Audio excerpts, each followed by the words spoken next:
Welcome to Life Lessons from Srimad Bhagavatam. We'll begin by chanting some prayers and glorification of Srimad Bhagavatam and its reciter, Sukadeva Goswami. Srimad Bhagavatam, first canto, chapter 3, text 40. Idam Bhagavatam Nama Puranam Brahma Samhitam Uttama Shloka Charitam Chakara Bhagavan Rishi Nishreyasya Lokasya Danyam Swastyanam Swastyanamyahat. This Srimad Bhagavatam is the literary incarnation of God, and it is compiled by Srila Vyasadeva, the incarnation of God. It is meant for the ultimate good of all people, and it is all successful, all blissful, and all perfect. Text 41, the third chapter of the first canto. Tad idam grahayam asha sutam atmatvatam varam sarva vedeti hasanam shadam samudritam. Sri Vyasadeva delivered it to his son, who is the most respected among the self-realized, after extracting the cream of all Vedic literatures and histories of the universe. First canto, chapter 3, text 42. Satu samshravayam asha maharajam parikshitam prayopavasitam gangayam paritam paramarshibi. Sukadeva Goswami, the son of Vyasadeva, in his turn delivered the Srimad Bhagavatam to the great Emperor Parikshit, who sat surrounded by sages on the bank of the Ganges, awaiting death without taking food or drink. Last verse, text 43. Krishna Swadharma Pagate Dharma Janari Bisaha Kalo Nastyadrisham Esha Puranarko Danorita. This Bhagavata Purana is as brilliant as the sun, and it has arisen just after the departure of Krishna to his own abode, accompanied by religion, knowledge, etc. Persons who have lost their vision due to the dense darkness of ignorance in the age of Kali shall get light from this Purana. Let me acknowledge those of you who have arrived for this class. We have Alicia joining us from Auckland, New Zealand. And Alicia says, Kia ora Prabhu, Happy New Year. Hope you're safe and well. Krishna. Alicia, very happy, very safe and well by Krishna's grace. I hope the same for you. I hope you had a delightful celebration for the new year. Last year, I was actually in Auckland on this day, and so I was remembering that as well, doing kirtan on the harbour down at the bottom of Queen Street. It was most delightful. So that's what I'm remembering, particularly when I see you joining us for this discussion. Anyone else want to say hello? Please do. Put a little message there into the chat, as we will be starting this class discussing Krishna's teasing Rukmiṇī Devi.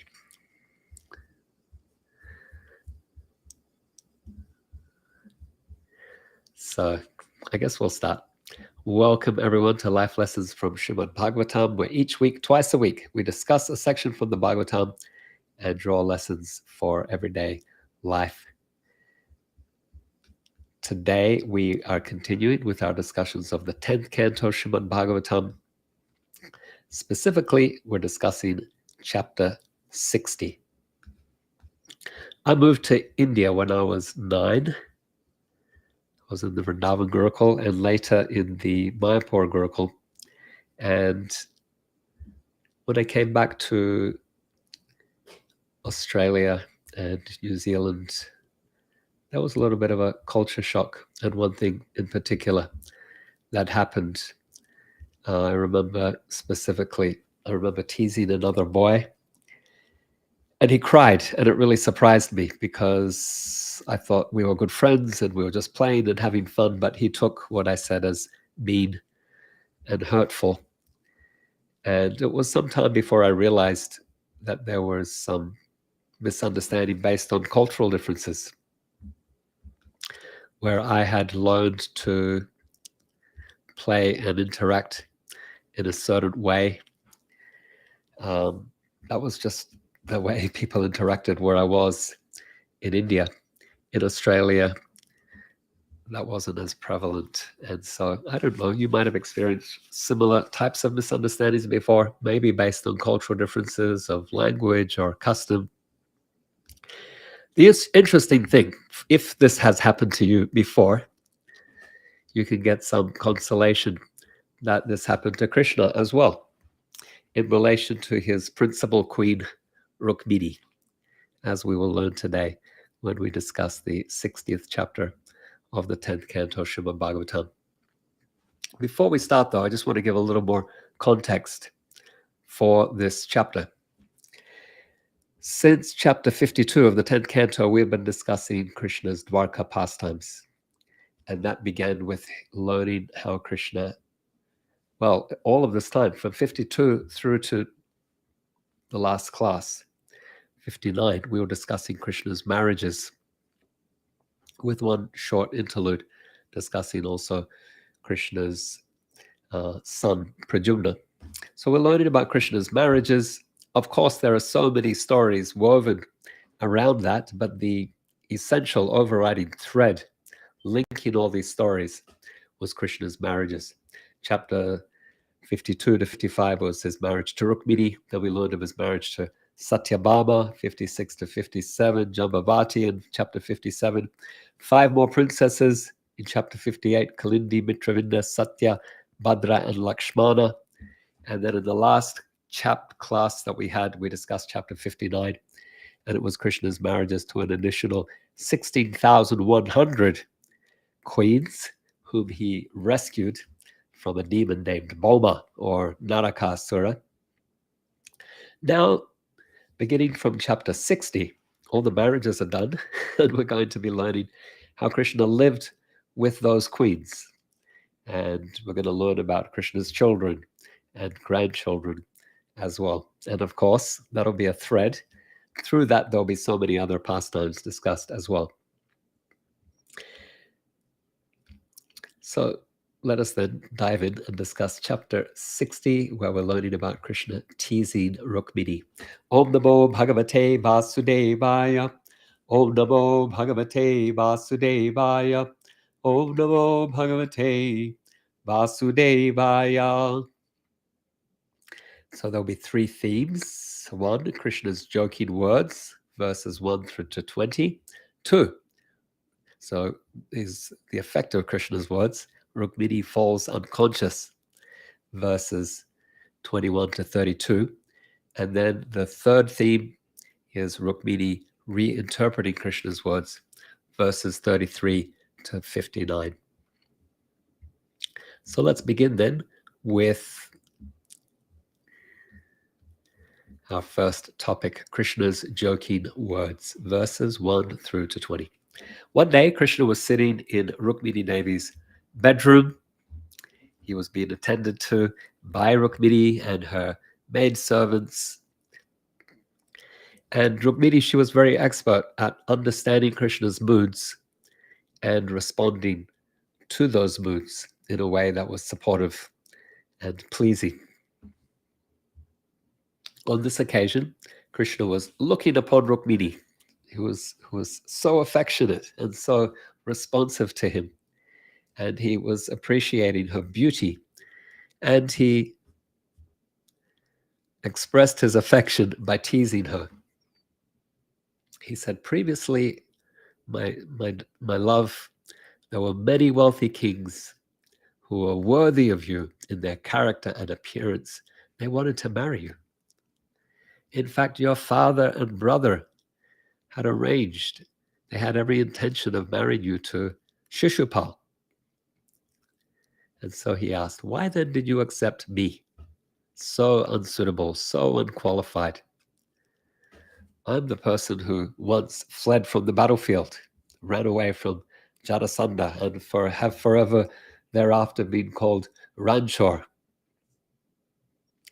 I'm the person who left Mathura and just lifted up the whole population and moved to a citadel kingdom within the ocean. Not heroic, running away like this. I transgress morality. I own nothing. I'm not a king. Ugrasena Maharaj is the king here. I'm a prince at best, although I grew up as a cowherd. And I'm worshipped by beggars and paupers. Krishna went on. He said, it's better that a marriage should be between a couple who are compatible and of the same social class, influence, beauty. That's generally a good recipe for a relationship, that there's compatibility and a kind of equality between the partners.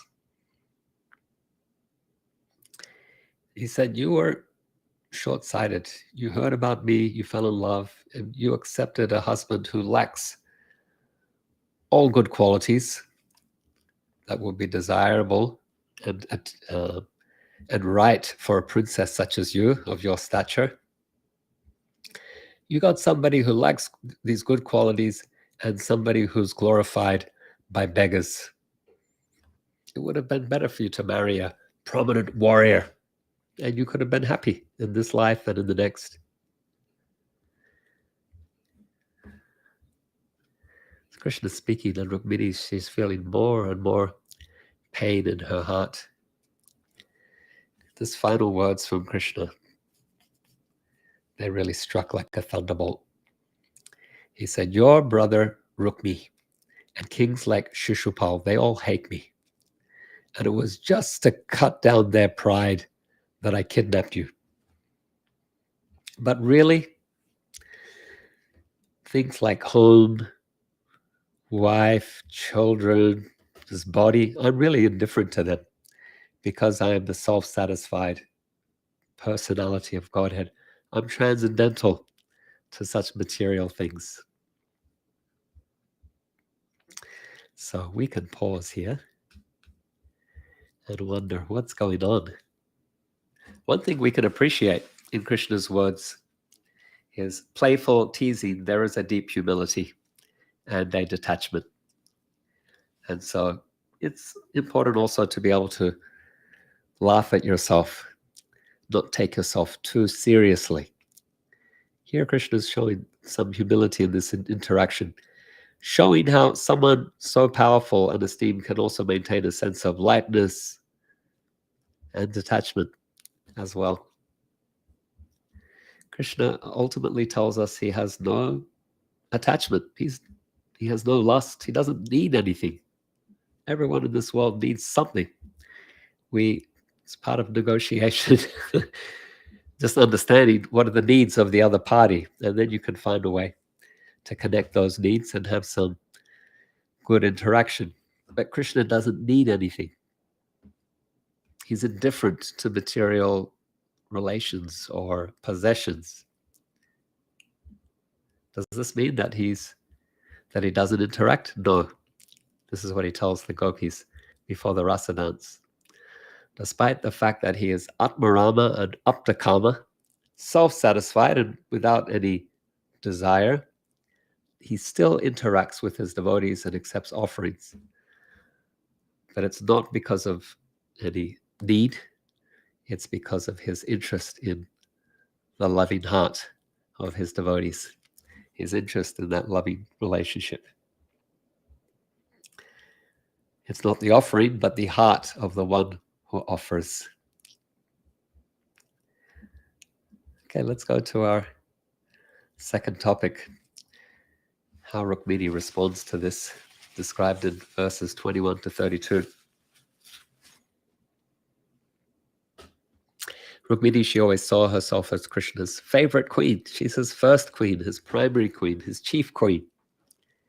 And now with these words, he really cut down her confidence in her position as Krishna's favorite. She shed tears, and soon she became stunned with fear and sadness, and suddenly she fell down unconscious. And Krishna quickly saw that she had misunderstood his joking, and he felt deep compassion for her.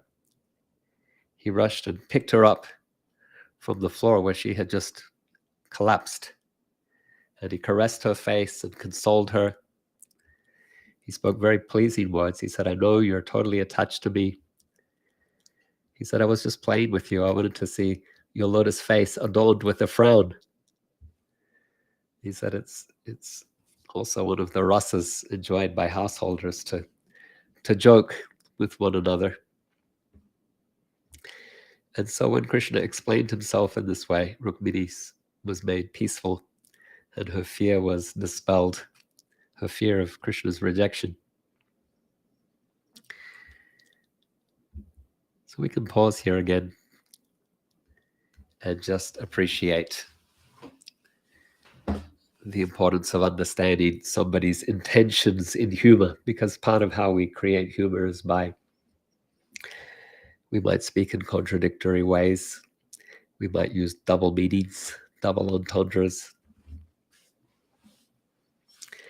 And so Krishna's teasing of Rukmiṇī shows, there's a light-hearted aspect to relationships, but it also highlights the importance of understanding the intentions behind words spoken, those spoken in jest as well, emphasizing this need for sensitivity. It seems with Radharani, Krishna can speak these double entendres, and he can play these types of jokes. And Radharani, she gives it right back to him. But Rukmiṇī, she's a princess, and she's very much in this subservient type relation, a very submissive type of relationship, whereas Radharani is very contrarian. So she took this very seriously. And so we see Krishna's compassion and empathy for her.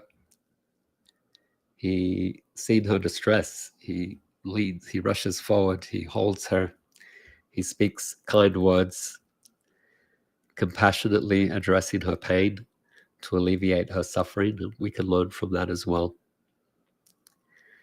Whether we speak intentionally or not, if we hurt somebody, we should quickly seek to alleviate that distress with compassion. Krishna is showing the example here.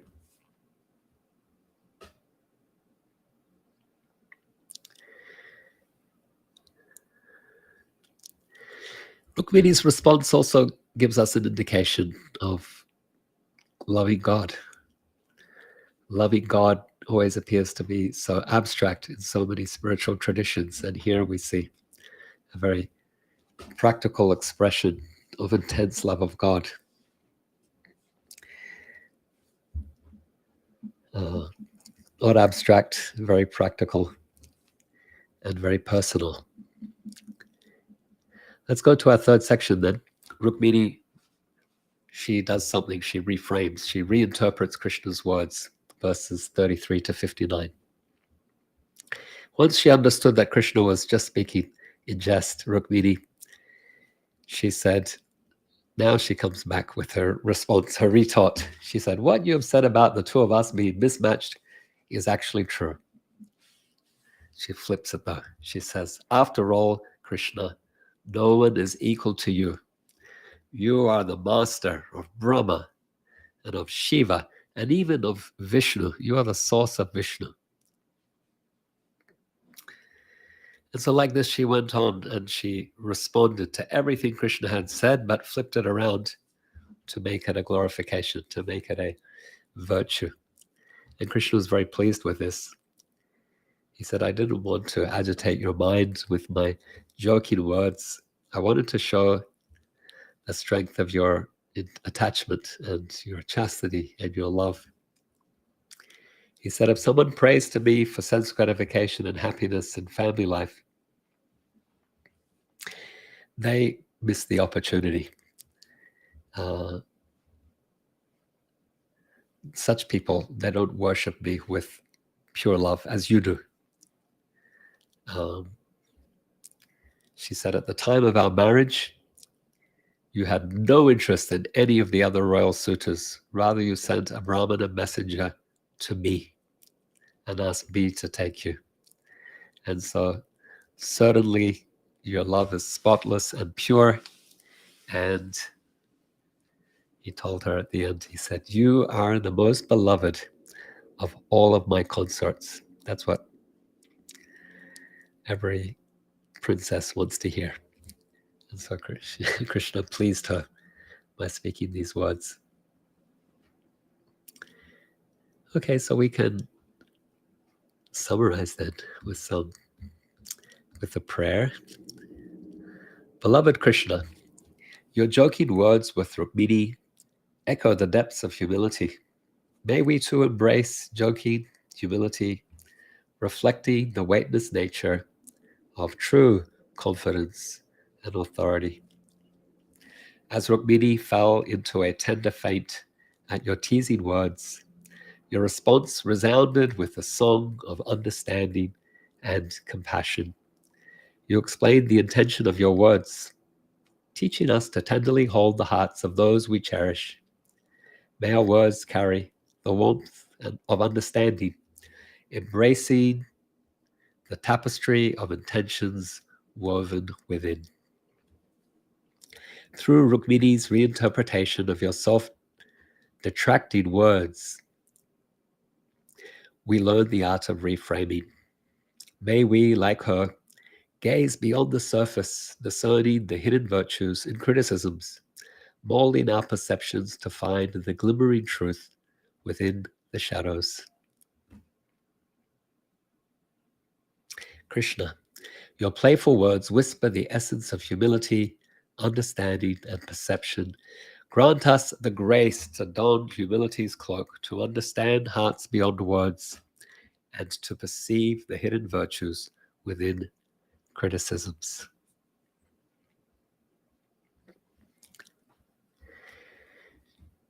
And one last reflection, Vishwanath Chakravarti Thakur, he actually does this. He shows us how, follows, we can say, Rukmiṇī's example. When Shishupal criticizes Krishna at the Rajasuya Yagya, he directs all kinds of nasty accusations at Krishna. Krishna has no caste, which is a big thing in Vedic culture, because Yudhisthira has elevated Krishna to the seat of the person, the most venerable person who will receive first worship by all the kings of the earth. And Shishupal couldn't tolerate it, and he said that Krishna, he has no caste. He didn't, that he is not fixed in any varna or even ashram. And so many things he said. When Vishwanath Chakravarti Thakur comments, and Prabhupada, he repeats this in his Krishna book as well. He says, yes, it is true, Krishna has no caste. He's the Supreme Personality of Godhead. He's beyond varna and ashram. And so like this, they go through and they show how what Shishupal said is actually true, but not in the way that Shishupal intends it, but in a transcendental way, which is what Rukmiṇī does as well. And we might do the same. When we hear criticism, it might be helpful to think about how that could be true and in some way a virtue as well, rather than being too distressed. Okay, let me acknowledge some of you who arrived after I started speaking. Maybe I confused you by putting too many events up, but I just wanted those events to be there so that people who are less familiar with the classes will know there are these events happening. Because, hopefully you didn't find it confusing. Janamamata is with us from Dunedin in New Zealand. Janamamata says, Happy New Year to all. Gaura Bhaktivinoda Ki Jai. Thank you, Janamamata. Happy New Year to you. Kirtida is with us from Norway. Kirtida says, Dandavat. Please accept our humble obeisances.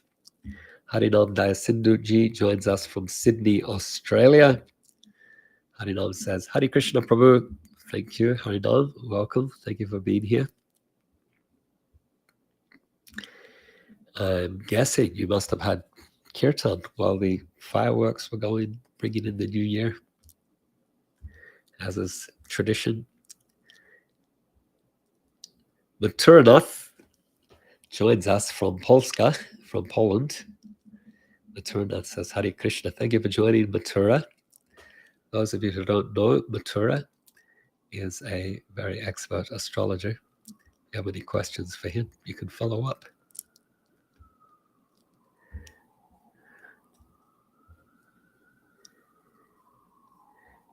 Janavamata says, thank you for another offering of love. These classes really do nourish my soul and inspire me in my understanding Krishna consciousness, etiquette and culture, a very important aspect of Bhakti Yoga process.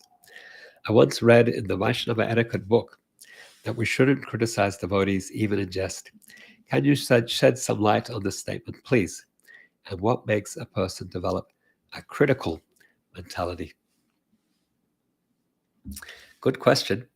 So,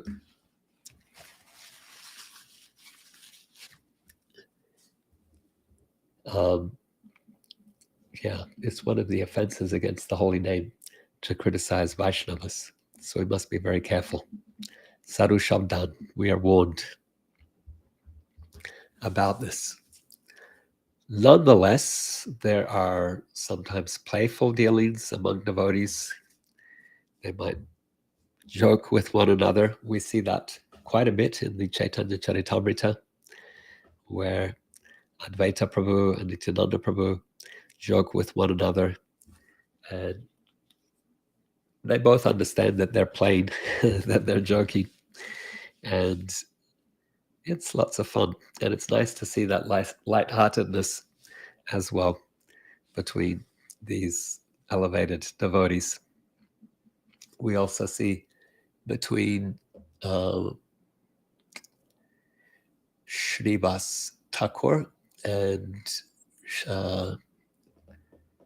Swarup Damodar. There's some joking at one stage as well. And their joking is really wonderful. It's very philosophical.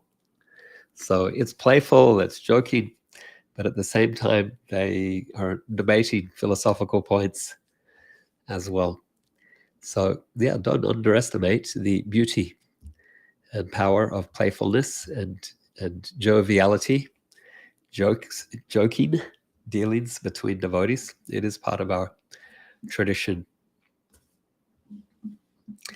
The Vaishnava etiquette book, I don't know the book, but if it says don't criticize even in jest, it's just emphasizing how serious Vaishnava aparad is. That you might be joking, but the other party or other parties might not understand. And so if we're going to criticize in jest, let it be not some very offensive, let it not be offensive.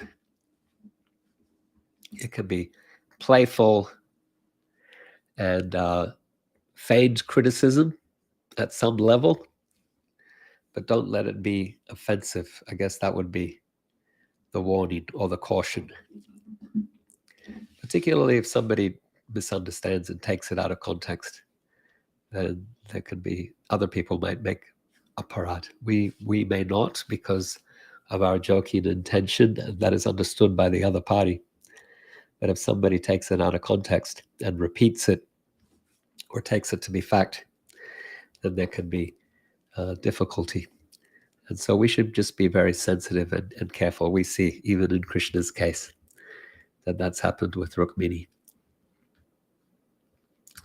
So yeah, joking, part of our culture and tradition. I mentioned Lord Chaitanya's associates, but also between Krishna and the gopis in Vrindavan, there's lots of that joking and feigned anger, feigned criticism, but it's never anything. The feigned criticism is there, but it's usually like very clever word plays, and it's some of their accusations can be serious. We need to be cautious if the words are to be taken out of context, however. Hence that warning, I would say, in that Vaishnava etiquette book that you're referring to. It takes sensitivity. So it's a good point that you raise, reminding us to be sensitive, even in our joking. Kṛṣṇa says, so beautiful class. Thank you, Kṛṣṇa. I'm grateful for your appreciation and presence. Amiyatma Prabhuji says, Haribol Prabhu, wonderful to hear the flow of nectar of the Srimad Bhagavatam continuing into 2024. Thank you for your encouragement. Amiyatma, I'm grateful as always. Okay, so I like that point Janavamata raises. Don't criticize even in jest. It's a continuum, I would say. It's a subtle thing. Part of joking would be some kind of feigned criticism often as well. We just need to make sure it can't be taken out of context as some very serious allegation of illegal dealings or non-Vaishnava dealings. We just need to be careful about that. Otherwise, you can feign criticism in jest. Just make sure there's no opportunity for allegation of illegality or breaking of Vaishnava principles. That's what I would suggest. All right, we will conclude here. Thank you so much for this opportunity. I wish you all a happy new year. I wish you all the best for 2024. May Krishna bless you with happiness and health and strength. May you deepen your loving relationships with Vaishnavas. May you deepen your taste for chanting the holy name and with attention and appreciation. May you deepen your appreciation for hearing and discussing Srimad Bhagavatam. May you deepen your appreciation for serving the deity, for serving and appreciating the holy Nam, and may you deepen in your appreciation of service to Vaishnavas, taking every opportunity that you have. And finally, with this cultivation of bhakti, may your heart soften such that you are ready to share these treasures of bhakti with others. Sorry, Janavamata has a question here that I didn't answer the first time around. How do we develop an offensive mentality? A big part of it is our association. So if we associate with those with an offensive mentality, we can be influenced. Therefore, we are advised to avoid asatsanga tyaga, give up unholy association, and rather to engage in satsanga, to engage in the associate, sadovriti, to find the association of sadhus. And the definition, or one of the qualities of the highest level Vaishnava, given by Rupa Goswami, is nindari sunyam hridam ipsita sangalabhyat. They are completely free of the tendency to criticize others or to find fault with others. So association is very powerful. Association can help us develop an appreciation of devotees and of Krishna. And similarly, association can cause us to disregard Krishna and the devotees. So we must be very careful to where are we taking our association. In that association, we can develop either a mentality of envy, which leads to hatred and anger, or we can develop an attitude of love, which leads to appreciation and service. And so those are our choices.